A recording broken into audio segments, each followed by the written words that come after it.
Well, good afternoon. Today we're at the Open Gate, and I'm joined by my friend Todd Allen, founder of Structured Space. And Todd is a digital organizer with a passion for creating order out of chaos.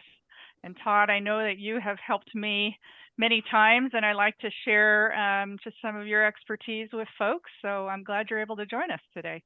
Yeah, I'm glad to be here, Nancy. Thank you. Thanks. And we thought it'd be interesting to talk a little bit about email efficiency. And so to set up our chat a little bit, I did a little research and I found on email use, I found a study back in 2002. It was interesting. It said about 98% of people were using email back then. But it was pretty favorable. Most folks kind of viewed it as a favorable tool as part of their jobs. And then I found a McKinsey study that was around 2016, and that favorability kind of dropped quite a bit. I think it became a real source of stress for a lot of people. So I'm just curious, since you work with a lot of folks, especially around the digital organizing, what have you found is kind of your take on email use these days? Well, email use continues to grow, and I think the first email actually ever sent was maybe 40 years ago. And it's still the default communication platform for businesses of all sizes. I think you're seeing with some of the younger generations, text messaging is probably more predominant, but I don't see email really going anywhere for the near future. And ultimately, to your point of the satisfaction with email dropping, I think as email is more widely used, then I think the chance for abuse actually increases as well. And when I say abuse, I mean needlessly including people in reply all messages and sending before you really think, and and things like that. I think really lend to the dissatisfaction with email. Yeah, yeah. What do you find, they say that a lot of, yeah, the stress aspect of it. Do you see any patterns with kind of what you see as the root of all that stress? I think just probably the stress is just the number of emails that people receive. I know friends and colleagues that are in large corporations that will receive 150 to 200 emails a day. Wow, that's And just insane. reading through that is really a challenge. And I know before I started my business, I worked for a contract gig for one of the large employers in the Seattle area. And I remember my manager told me that if you get an email the third time, then it's probably something important. So it's not necessarily my MO that I use in my work, but I've always referred back to that as something that I thought was pretty interesting, that if you get the same email three times and it's probably something important. That's a good uh, way to check. Yeah, for sure. What how have you like the folks that do get 150 to 200 emails, what advice do you have for those folks to try to manage that? Well, other than waiting for the third email to come in, ultimately, the who the sender is of critical importance. And subject lines are important to refer to in terms of what you need to focus on and what you don't need to focus on.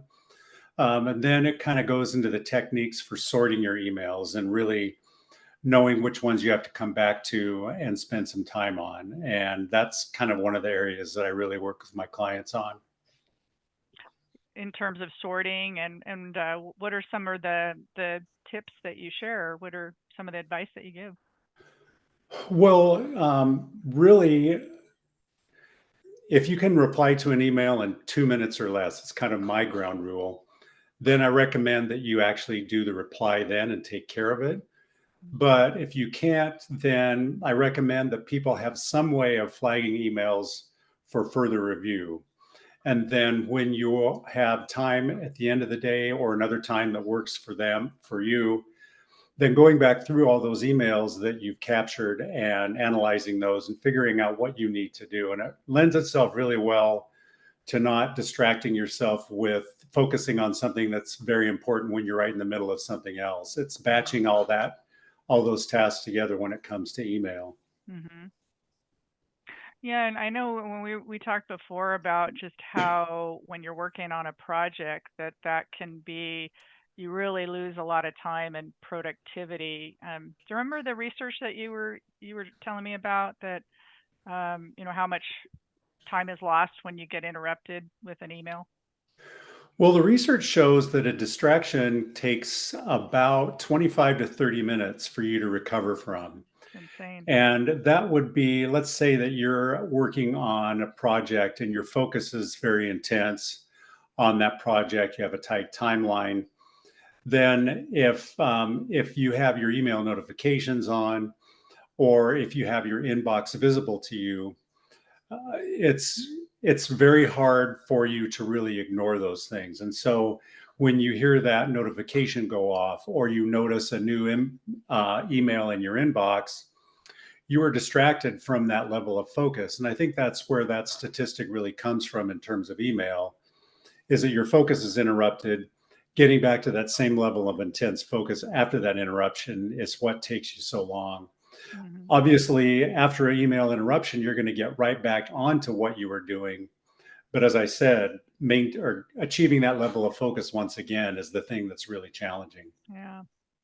Yeah, and I've heard and I've tried to apply that myself is the turning off all the notifications, and that certainly helps. What if you find, when you give that advice to folks, do folks pretty much embrace that advice, or do people find it hard to turn off the notifications? What do you see? Well, it's not only notifications, but what I recommend in my process that I recommend to clients is the first step is to understand how often you have to be in email. And I start off with recommending 5 times a day. Mhm. And that would be first thing in the morning, mid morning, around noon, mid afternoon, and then in the evening. And then when you're not in email, then you shut your email client down, turn off all your notifications on both your laptop as well as a tablet and smartphone. Then going back to what I was mentioning about batching emails, then at the end of the day, then you go back in and look at those captured emails when you're capturing those when you're actually checking your email. Mhm. Now, I've worked with some real creative people before that they check their email once a day. Wow. And then I've actually worked with a law firm and working with a paralegal, and I mentioned shutting your email off, and they looked at me like I was crazy because the flow of work from the partner that they were working with comes in so rapidly that shutting off your email was just not even workable. Oh, wow. So, you start with those checking email 5 times a day, like I mentioned, and then modify it from there, whatever it takes for you. But the key is just to not be in email when it's outside of those times. Yeah. Yeah. Well, yeah. So it sounds like it kind of varies based on the job, and yeah, I mean, some have an expectation, like if you're in a customer service role or something like that, where maybe you have Yeah. certain time frames. But yeah, if you need to focus for your work, yeah, that definitely. I know that for myself, email is can be a distraction and hard to do those focused tasks. So, well, Yeah, and a- exactly. in one study I was looking at, you'd find interesting, Todd, that they were looking at stress levels. I think it was UC Irvine and the Department of Army, and they were tracking them with heart rate monitors, and they reduced their access to email, much like you are recommending, only at certain times during the day. So it wasn't just 8 hours a day having access. And they actually saw a reduction in heart and stress rates and some verifiable statistics. So Hmm. I think your advice is well worth it, Yeah. to reduce stress. So um, Well, if you think about it, every time you get a message in your inbox, it comes with it a certain time commitment. right. So, as we were mentioning earlier, with the people that I know that are getting 150 to 200 emails a day, you can imagine the time commitment they're equating with that. And so I Right, think that's where some of that stress comes from. for sure. Yeah, I'm curious about the person that was able to, and admire the person was able to get it down to once a day. What do you think was their? secret sauce or their trick to doing that? It it's not a trick necessarily. It's just their type of work.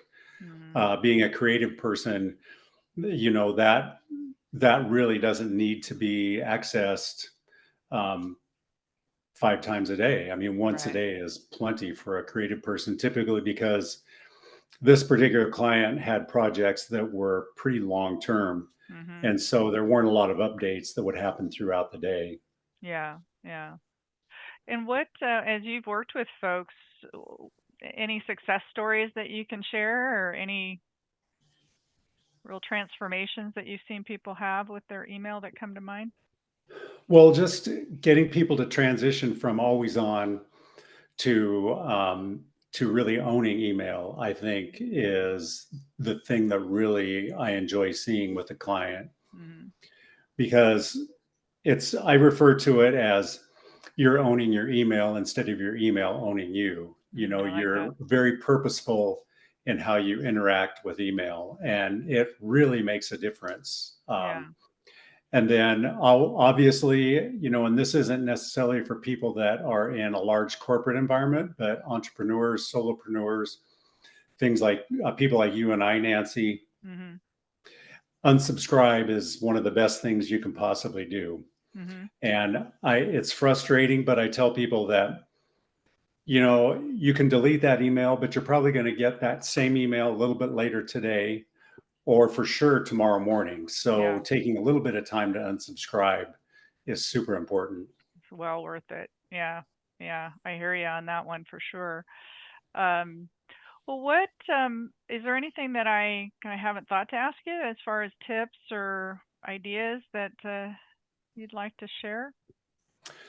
Well, that is basically it in a nutshell. The training that I do with email clients Mm-hmm. is, again, establishing the time that you need to work an email and not having it on or being notified on the off times, going through your inbox, resolving anything you can resolve in 2 minutes or less, capturing the things that you can't, and Mm-hmm. then setting an appointment with yourself to go through all those emails that you've captured, Yeah. preferably at the end of the day, to figure out how you need to resolve those, how you need to interact with those so that they can be taken off your plate. Yeah. And with that in mind, you can actually achieve, I'm not going to say inbox zero, because that's really not something that happens, because Right. email is so dynamic. But you can go back into your inbox and you can deal with all the unread messages that come in. And then when you close it out, then hopefully that inbox has no more unread messages. You've dealt Right. with all of them. And what I've really seen is the people that implement this process, virtually nothing falls through the cracks, Mm-hmm. because everything's looked at, everything's dealt with, Mm-hmm. and nothing, as I call it, no time bombs are getting ready to go Time off. box. Right. Or that third or fourth or fifth email Right. that we have to respond to. Yeah, Yeah. exactly. So, do you find that there's anything folks have a hard time letting go? I know for me, I mean, I always try to be really precise and follow up on everything, and trying to let go of things for me is really hard. Do you ever encounter that when helping folks? If well, using a new process like for email is basically changing a habit. Yeah. So having somebody change a habit is always a little bit challenging. So if you go from having your email client open all the time and notifications on and the bells ringing and things are going off, going from that to your inbox not being open is sometimes a little bit of a hill to climb, just Right. because the client's thinking, what if I get a message, Right. and I think it bears mentioning that email, and I did some research on this. Email, typically the expected return or reply time in email, I think, is somewhere around 24 hours. Mhm. Now, if you're dealing in a text message, I think the expected reply time is much quicker than that. Interesting. But I think if people remember that, when somebody sends an email, and you can think about when you send an email, when you expect a reply, realistically, it's probably about 24 hours. If you don't hear back, you're pretty confident you'll hear back the next day. Right. So I think it's important for people to remember that if you can realize that that is the kind of the normal reply time to an email, it really helps in changing those habits. Yeah. Yeah. Awesome. Well, if anyone's interested in getting your help on this, how will they find you? What's the best way to find you? My website is a great way, and it is structuredspace.net, and that is one space, structuredspace.net. I've had people say structured spaces, and things never actually work out. So Right. if you go to structuredspace.net, Awesome. that's my website. It has all my blog content, a little bit about my process, and how to get a hold of me as well. So that's a great resource to go to. Awesome. Well, I know you've helped me, and I recommend you as much as I can. So, yeah, I think you offer a wonderful service, Todd. So, any last words of encouragement for folks on the wrangling our email? Oh, keep your email client shut off when you're not using it. That's my takeaway, I think. Sounds good. Well, thanks for your Yeah. time today, Todd. I really appreciate you. You're welcome, Nancy. Thank you.